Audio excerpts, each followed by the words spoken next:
Old Patrick's starting to come along. He's looking pretty good. So what I did is I dried this with the hair dryer. These are our wet splatters. I'm going to really quickly, I'm going to use a number 4, so maybe I have a little bit more control. I mixed up some sap green, and I had some pretty turquoise on here. So what I'm going to do is, so we're nice and dry, and I wanted to kind of get some stronger. I kind of go away from the bird. Kind of go this way. Just wanted to get a few. And again, if you're nervous, you don't have to do this. Now I'm going to take just some alizarin crimson splatter.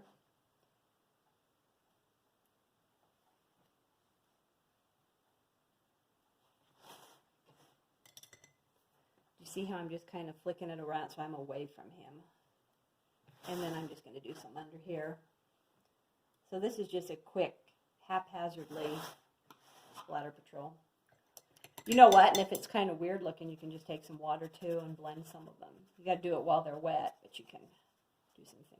Okay, so now what I want to do, I'm going to show you. I like that. I'm going to, and you can put some yellow in here if you want to, some lime yellow.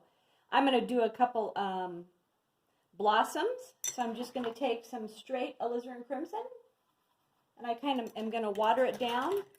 I'm at least going to do one so that I can show you guys. So we're nice and dry, and all I'm going to do, I'm not even going to dry, I'm going to put one here. Kind of have a blossom right here that I'll show you. I'm just going to freewheel it kind of haphazardly, and maybe I'll do a little one up here.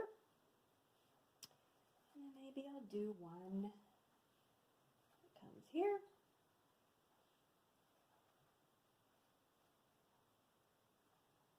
Then what I'm going to do, I'm going to take the alizarin crimson just straight. Really a lot of paint, very little water. And I'm just going to kind of pop it in here, pop one in the middle, maybe do one at the base. That looks pretty good. Leave that alone. And if you want to, you can go ahead and do one down here. In the painting, I've got one down underneath him. You could even go on top of the splatter. It's okay. Okay, so next, right now I just kind of wanted to get that in to show you. Now what I'm going to do is I'm going to take some burnt umber and cerulean blue. A little heavier on the burnt umber.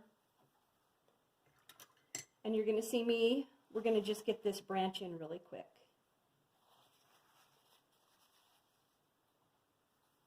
Okay.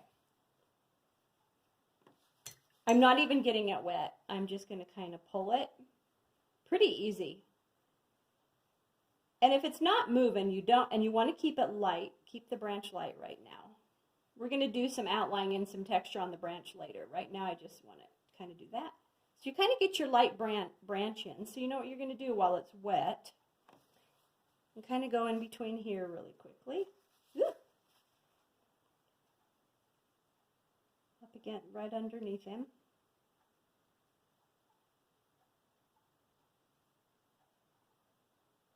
While it's wet, you've got to hurry. I'm just going to take some straight burnt umber, and you know what I'm going to do while it's wet? Isn't that cool? I'm going to do a shadow underneath there. Just let, this is what's so neat about watercolor. It just kind of does its own thing. Look at that, it kind of dried there already. Isn't that neat? Look at that. And we're going to do some texture. We'll do texture later, so don't worry about that right now. Remember, watercolor comes in stages, light to medium to dark. And the fun, crapping it up part, which I call it the fun texture stuff, is later. So again, let's do that light brown. Go up against that his little claw. And I want you to continue on and do the rest of your branch. Just go.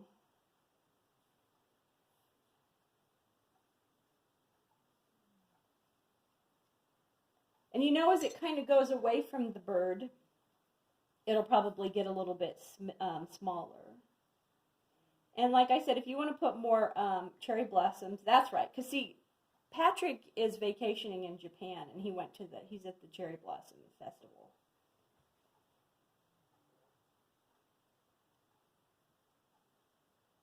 Because Patrick and Sarah love Japan. They like to visit it. All right, here's some burnt umber straight.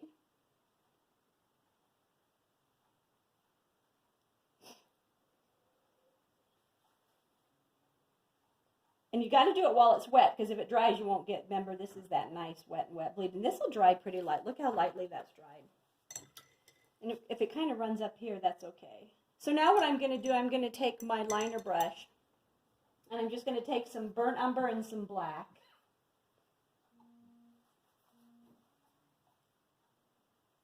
And I've got to connect this thing.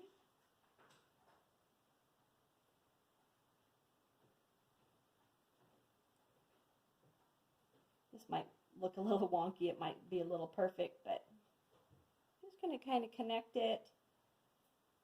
Do a little, maybe I'll do like a little, and it's okay if it kind of bleeds there. And then what you can do, you can take a little bit of that dark brown and black and just throw it up in here. That looks pretty cool. And then when it dries, we'll do some texture on here. So this is just burnt umber and black, and I just kind of connected and made some tiny branches. And like I said, if you want to do some other cherry blossoms in other spots, you can. And then next what we're going to do, I'm going to come back, we'll texture the branch that our little bird is on, and we're going to outline him a little bit. Actually, right now I can take a little bit of my green and just put a little bit of burnt umber with it. And very lightly, as long as you're nice and dry here, and I've got to be careful, is I might just and I've got my liner brush. Can you tell I'm so left-handed? I have to tilt everything. I'm just going to, and you can kind of skip. I'm just going to kind of outline, and maybe I need to take a little bit of burnt umber right here. I'll do that later. Kind of just, this is green and burnt umber mixed together, and just kind of outline him a little bit. Not much. You can kind of do it messy. I just did a little bit here, just to kind of separate.